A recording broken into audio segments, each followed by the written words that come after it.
Deb MacIntosh and welcome to Community Connections. I'm thrilled to be here today with Mayor McFaddin and Councillor MacLeod.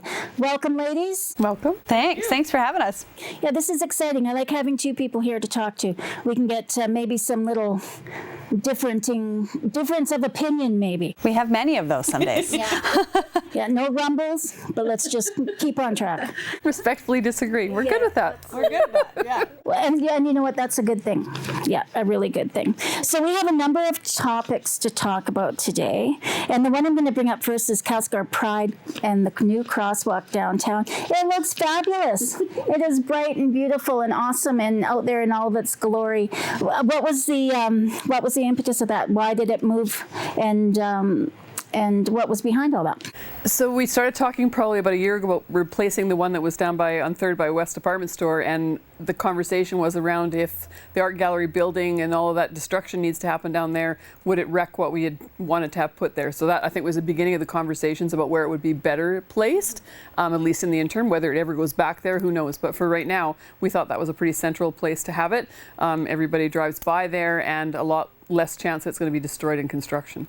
And actually, it was funny, yesterday I drove by and there was a couple walking across the sidewalk with a couple of little kids, and you could tell that they were having a conversation about why that was there, and it warmed my heart. Right? Yeah, it's a good thing. Symbolism is really important to people, whether it's the Canadian flag, whether it's Pride flag, Métis flag, or whatever. So kudos to you guys for putting it front and center. I think that's absolutely wonderful. And I know there's a very large contingent of people that applaud that as well. So thank you for that. September 1st, Pride flag raising day. Mm-hmm. I intend to be there. Yeah, at the third or fourth one, I think. Anyway, we're getting up there. Yeah, it's and I hope that council will be out there in its glory to help celebrate that. Again, civic pride is very important. We had just passed Canada Day. And I had talked to Maria about this before. Is that the city chose to do things a little different and not participate in Canada Day this year. And we heard a lot of grumblings about that. And I did talk to you before. And can you explain to us why there was no civic pride coming out of City Hall? Yes, absolutely. I think it was a challenge of looking through how are we going to do events going forward. We've had so many little bits and pieces here and there, and it's hard because every group wants city staff time and resources and money, and so really looking at what do we have capacity for to do. And with our big community event being Sunfest a few weeks earlier, which we put a lot of money and time and city staff into that. We're like, okay, we're going to put a lot of resources into that, and hopefully a Winterfest that, 2 times a year we're putting on a really big event.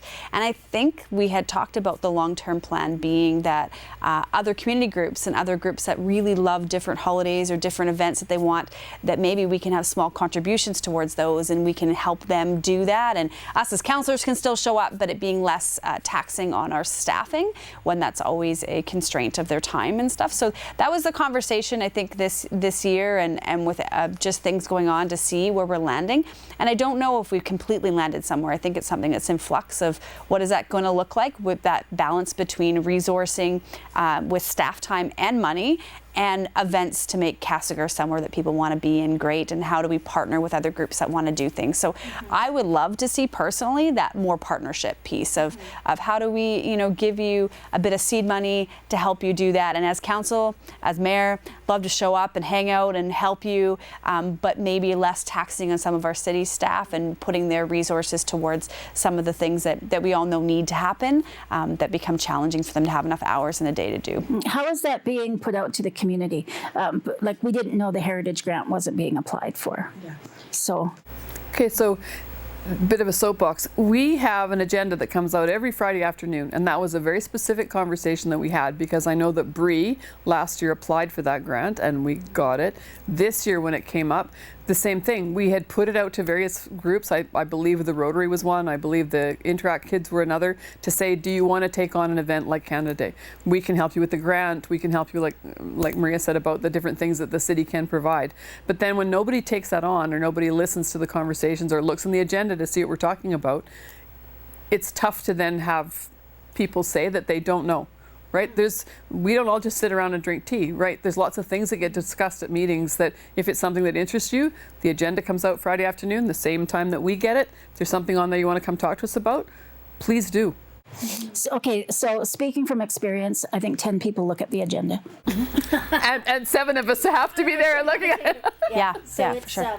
So with the communications person that you have, maybe that could be something that could be put out a little, just so people know, because I know that you guys have pride. I know that there's civic pride and all that. Of course there is, but it's hard to manage all the different groups. And I'm one of the groups, so I get it, right? I really get it. But it's nice for the community to be able to understand that before ripping somebody's face off.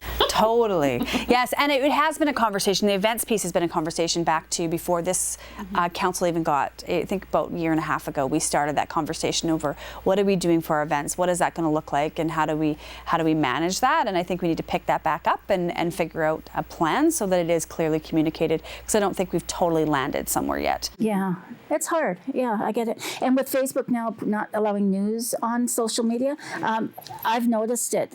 Boy, I tell you, I get up in the morning, I look for the news and stuff, the important stories, and they're not there. And it's like, oh my God, you feel like you're missing out already. So you're going to jumping from page to page on the web and stuff. So yeah, it's ever changing. Yes, it sure is. Yeah. The other issue that came up is 16th Avenue Gate. Now, I snicker a little bit because I know how hard it is to make those decisions and having a balance. And some people saying, well, we're in the same boat. We just don't live up there. We only have one access. So what makes that so special? Or what makes that so much more dangerous? Because my information, I remember from being on council, is that the firefighters, any kind of first responders, have keys to all those gates. I'm assuming that's still a thing. Can you explain to us why the decision was made to keep it closed? Yeah, for sure. So again, like you said, there's many neighborhoods that have only one access in and out. I think the difference of this one for the residents up there, and I get that, is that there's an option for a second one, and in their mind, we're choosing to close off that option. And I understand that is a strain. I also understand that it is, families and a lot of seniors up there, seniors who are concerned. They may not be as mobile. It may take them longer. And so some of those worries come in, especially when you're dealing with the, the fires we've seen this year and some of those things. And so I get where their concern is coming from. The reason it's closed was a discussion around council over what is safe for all residents, what is maintenance-wise, all of those things for all the residents. And because you've got a whole other neighborhood that's impacted by that traffic coming and using that access, and whether or not that other intersection can manage that amount of traffic, that was the decision to close that gate. Of that road was never intended to be a road. And so it doesn't have the infrastructure underneath it to keep it safe from it getting big potholes and all of those pieces. So that was the reason to close it. Now, for the Grandview residents, that if anything happens, you are absolutely correct in saying that the firefighters, all of our first responders have keys to that gate, and you better believe it'd be open in a second if there was a concern and people needed to move through there. But I do understand when you're living up there and you see that, and it's like any decision you make as council, when you're not sitting around the table, and I was one of those people before, it's really easy to sit and think of simple solutions for things. And then you get there and you realize, oh, the road wasn't made to do this, and impacts this, and this impacts the intersection here, and this impacts, you just don't have to think about that stuff unless you're sitting around our table.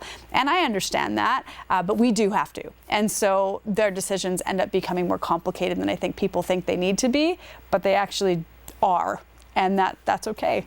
There's always way more players involved than what people think. So is there a plan in the near future to work on that access out onto Columbia Avenue on 37th?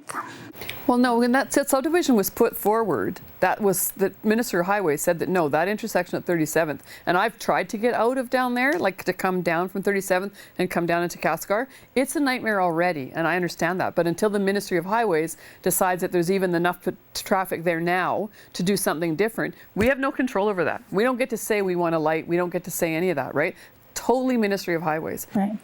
So people need to understand that there, again, is way more players at the table than that. And the cost is enormous. Yes, to upgrade an intersection you're talking, it's not a small cost. It's a really, really big cost. And if we trigger it as a city, we bear the cost of that.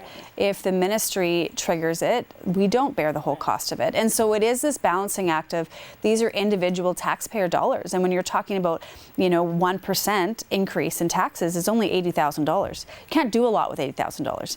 And so it is really big conversations. It's not as simple as update your intersection and pave the road and let us use the access. It becomes way more complicated than that for sure. But again, understanding that when you live up there and you see what's happening in our province, that's a concern and you're worried and all of that, but just know that it's not something that's lost on us and that there is firefighters that have keys that could absolutely react as quickly as they needed to. So, yeah. Wonderful. Okay, another big one. Garbage rollout, first week, eh? Hey, it started today. Garbage and organics were picked up this morning. And it was interesting, there was a Facebook post from a friend, Sally, who said that she put her garbage carts out and the garbage truck come along and somebody jumped out of a City of Castlegar pickup truck and come over and showed her that the carts need to be backed up to the curb. They need to be a meter apart so that when the truck comes along, and I didn't know I knew those things, but it's actually in our handy dander flyer that got delivered to everybody with their little kitchen catcher cans. So just a reminder, right? I mean, we don't have the resources to go along and to monitor everybody's garbage to make sure that you're following the rules. We are truly hoping that that's what's going to happen and people are going to come on side and figure out that. This was all started because the Udashenya landfill, the RDCK has identified the fact that it's not there for forever, right? It has a lifespan.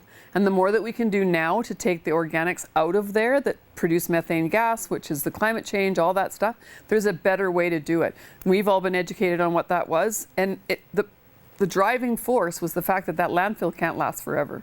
And we either do what we can now to extend its life, or to have to choose a new dump site and to start all over again with another dump is so cost prohibitive. So the fact that this is a little bit of work for us now, a little bit more of a cost to get rid of our refuse, you just have to need to know that that's what we all thought was the best plan.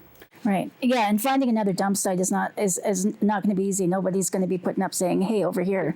Yeah. So no, it is hard, and I think it's it also goes into it's going to take time for people to adjust what they're doing, and we get that, and also understand the constraints of different households and different things, with the challenges that people face, and so we get that. But they will be, monitoring what goes into each bin and trying to help as much as they can, and so. It's going to take some adjustment for sure. Yeah. One of the things in that little bucket for your compostables, I had it on the counter, and I put my cantaloupe in it, my rinds and stuff. And didn't think much about it until a couple of days later, and I opened it. Oh my gosh! Yeah. So I'm going to have to read more about how to do that because it was the liquid came out of it, and the mold grew really fast. So Marie had mentioned before that you layer it with paper towel. Yeah, I think really. We're trying to do that. I think it's nature. I have kids at home, and so they're using paper towel because you can put paper towel in there and paper plates, and so we have a very active household. So a lot of things end up in our compost, and I think that's why I haven't had as many problems as other people have had, is because we're putting paper towel in there or a paper plate or something else that's kind of breaking that up, and we're probably getting rid of it every day or every 2 days because we just use that much, bones and different things. Yeah. So so I haven't had that same, but I have heard that, and I think the layering piece of having some paper towel in between will help with that breakdown. It also helps when you add it to your main compost bin outside, because we haven't had the same problem there either as people have had with bugs and different things like that. And I'm wondering if that's why, because our household's a bit more active, we have other materials going in there. Turning it or moving it. Yeah, exactly. Besides just like fruits and vegetables, we have other stuff in there that I think breaks it up a bit. Well, somebody said grass clippings. Yeah. To put in your bucket, your kitchen catcher bucket, and then put some grass clippings or something, or yard.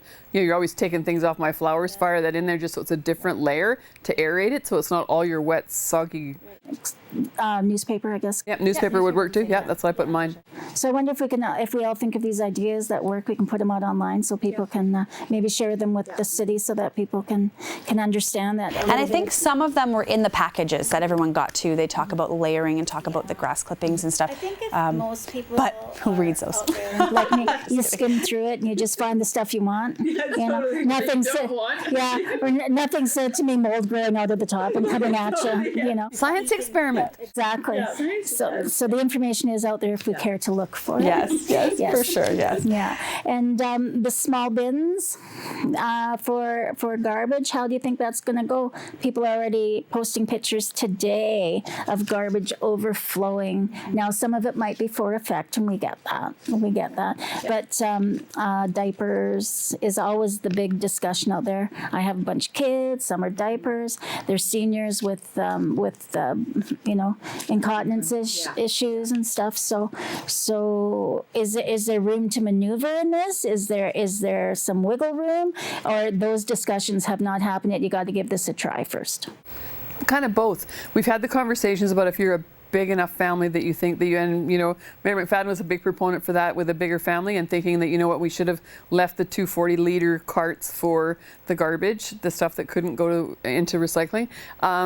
We sort of landed that we were going to try the 120, and you can purchase another one. I get that's an expense.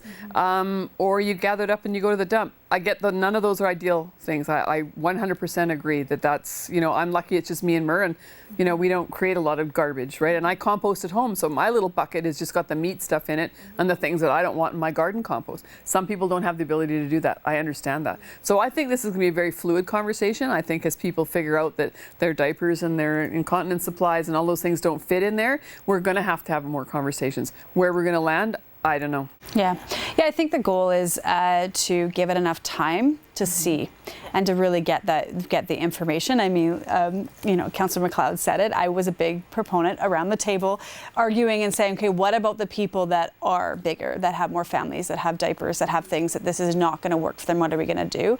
We landed at, which was a compromise of the option to purchase a second smaller cart. I don't anticipate we'll probably really have a fulsome conversation of how it's working and if we need to adjust anything for a while. I think we need to give it some time.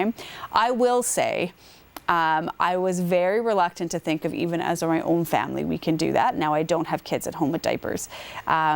And it has gone better than I anticipated. We made it the 2 weeks, and it was definitely a different in rhythm, for sure. Takes more time, which I'm not going to say is easy in our world, because we are a busy family. So it's definitely taken more time and some adjustment, but we have made it work for 2 weeks. I did realize that there was a lot that I could have been recycling that I wasn't, but now I'm paying attention. So, I do get that. I think it will definitely take some time to change our rhythm, but that the average home probably can do it.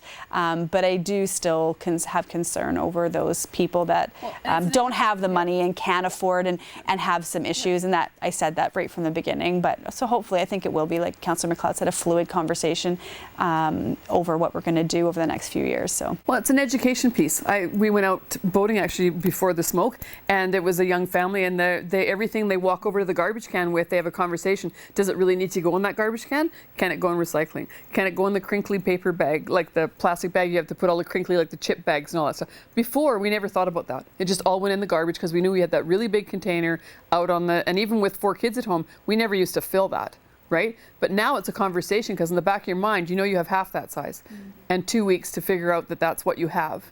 So, are we pushing people into learning a new system? Absolutely. Do we like change? Absolutely not. No one likes change, including those of us who got to make those decisions, right? But I think with some education, with some trial and error, I think we'll be okay. I just hope that people give it a shot before they come and yelling, screaming. So what will happen if somebody challenges it and throws their mixed waste in the garbage? And do you guys have people watching? So drove up to 10th Avenue today to visit my husband at work, and there were a few garbage cans that had nice red stickers on it. Without my glasses, could not see what the stickers said, but I would expect that. I think there is someone around doing spot checks this first week, at least initially, to see what's going in there, and then you get a big red thing on the side explaining why it is that they're not taking your garbage. It's up to us as individuals. Like I said, we either work together to solve what is a potential issue in the fact that landfill isn't going to be there forever, or we have people who aren't going to do that. And then, do you take your own garbage out there then? It's up to you. Yeah. Yeah, I think that's exactly it. I think that people do need to know that there's going to be some grace for the first week or two of this program, and then they will be getting fined.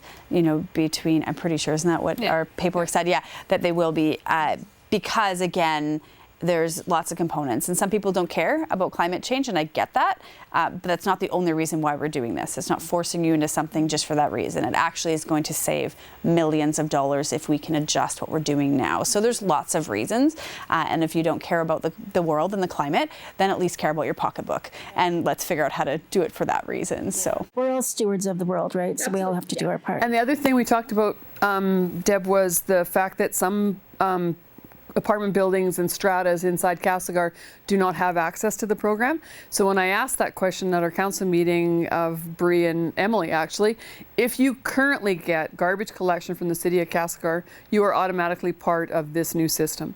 But if you're like, for example, a Stellar Place who looks after their own garbage collection inside their strata, then that's something I believe will need to be a conversation with the regional district and your garbage provider, right? No, whether you can, like it's Stellar Place is one that comes to mind. If you can have a conversation with whoever it is that takes away your garbage, if that's something that you guys want to do, then I'm sure those conversations can happen, and your garbage provider can give you a compost bin and a something else. Same as apartment buildings, same as the connection center, places like that.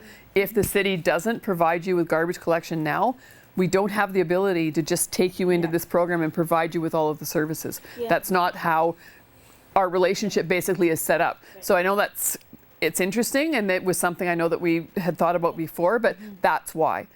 If you're currently getting garbage collection services from the City of Castlegar, you're now part of this pretty much, whether you want to be or not. Right. Can I say one other thing about just my other hat, regional district hat, for our partners that probably watch this show and don't even realize, hey, I'm not even in the City of Castlegar, and they think they are. Area J, primarily like Robson, Udashania, Fairview, so they will be going to referendum to actually become a part of a program that will collect up your organics and your recycling and your garbage at your doorstep. So please pay attention and watch for that. If it's something you want and you want to hear your voice, have your voice heard, they're going to be going to that, so you'll get that notice. And that is Director Henny Hanegraaff? It is, yeah, Director Henny Hanegraaff, who will be, for that. There's other parts of the regional district that will be included in that, but specifically Castlegar residents. You think of Area J, who are our neighbors who don't even know they're not a part of the City of Castlegar, most of them. So I just thought I'd throw it out there for them. Yeah, no, important stuff to talk about. Because my concerns are like, and for no other reason than that's the one I'm thinking about, Selkirk Manor. Hundreds of people living there, right? And everybody else doing their part. And it's hard when somebody has to buy a second garbage can and somebody else is just tossing it into the thing. So it's slow rollout, but it's going to come, and we just have to be diligent and do our parts. For sure. Wonderful. Well, I wish you luck with that. I know that when back in the day when we got the big garbage cans, there was, everybody was upset, and I think everybody's fallen into line with that. And I don't think there was as many problems as people thought there would be, which is great. Whew. Yeah. Hey, I still get complaints about garbage getting picked up every 2 weeks, and even before we moved over to this. So, people. But, sometimes I need garbage picked up. I would like it picked up sometimes because sometimes just things happen, right? But I mean, a quick trip to the dump usually satisfies that little need. So I want to thank you ladies for the information on what we've talked about to date. We are going to have a part 2 of this later on in the month, so I'm looking forward to that conversation and getting the word out to people, and keep up the good work. Thank you.